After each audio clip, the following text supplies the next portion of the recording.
Bismillahirrahmanirrahim. Assalamualaikum warahmatullahi wabarakatuh. Selamat pagi teman-teman semua. Bagaimana kabar kalian hari ini? Ustadz harap kalian baik-baik saja dan selalu dalam lindungan Allah Subhanahu wa Ta'ala. Baiklah, pada kesempatan kali ini kita akan belajar tema 4, subtema 1, yaitu membiasakan hidup bersih dan sehat di rumah. Sebelum belajar, marilah kita membaca doa bersama-sama.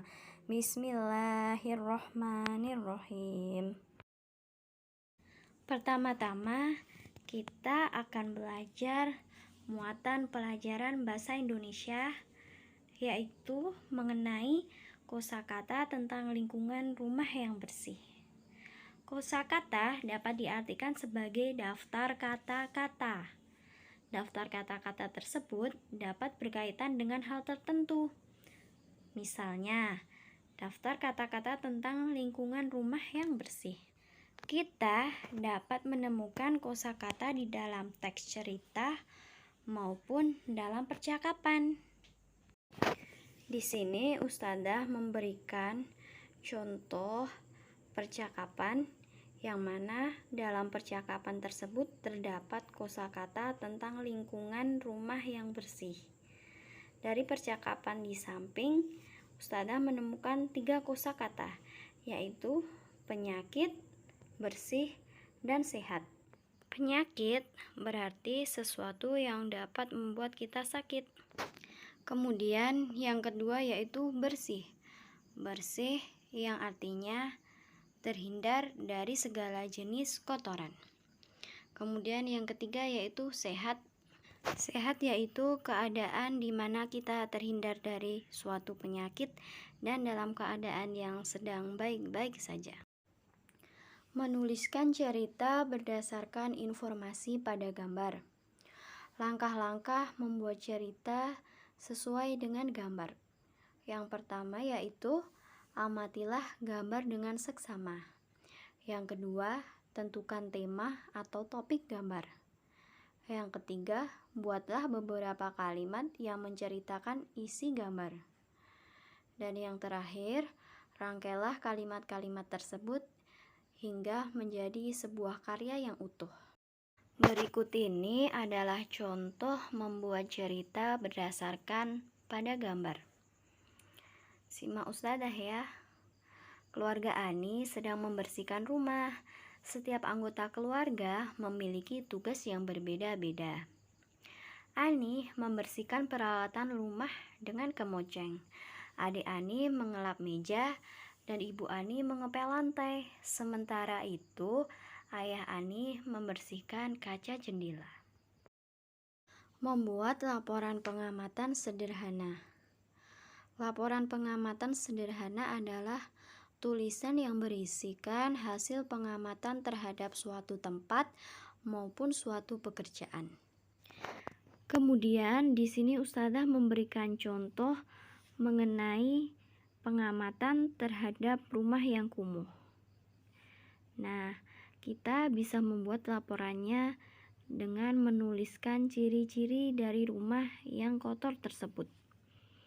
Yang pertama yaitu sampah berserakan, bunga layu, dan halaman terlihat sangat kumuh dan penuh dengan sampah. Contoh membuat laporan sederhana dari gambar, yaitu cara menjaga kebersihan rumah, yaitu yang pertama kita amati. Gambar pertama adalah mengepel lantai. Kemudian kita tuliskan yang pertama adalah mengepel lantai. Kemudian gambar yang kedua kita amati. Gambar kedua yaitu menguras bak mandi. Maka kita tulis yaitu menguras bak mandi.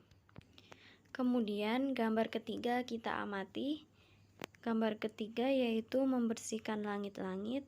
Maka pada laporan sederhana yang ketiga kita tulis membersihkan langit-langit. Dan gambar keempat kita amati yaitu membersihkan kaca jendela. Maka kita tulis pada laporan keempat yaitu membersihkan kaca jendela. Jadi begitu ya tahap-tahap membuat laporan pengamatan. Hal pokok dalam membuat laporan sederhana. Hal-hal pokok yang harus diperhatikan yaitu: yang pertama, gunakan bahasa yang baku dan sesuai. Yang kedua yaitu bahasanya harus jelas dan mudah dipahami. Nah, sekarang kita berpindah muatan pelajaran PPKN, yaitu sikap bersatu di dalam keluarga. Masih pada tema 4, subtema 1 ya. Perhatikan Ustadzah. Apa itu sikap bersatu? Yaitu berkumpul atau bergabung menjadi satu dalam keluarga. Amati gambar berikut ini. Berikut ini merupakan contoh sikap kebersamaan. Kita perhatikan dulu gambar yang pertama. Gambar pertama yaitu kegiatan Ani di rumah bersama keluarganya, yaitu senam pagi.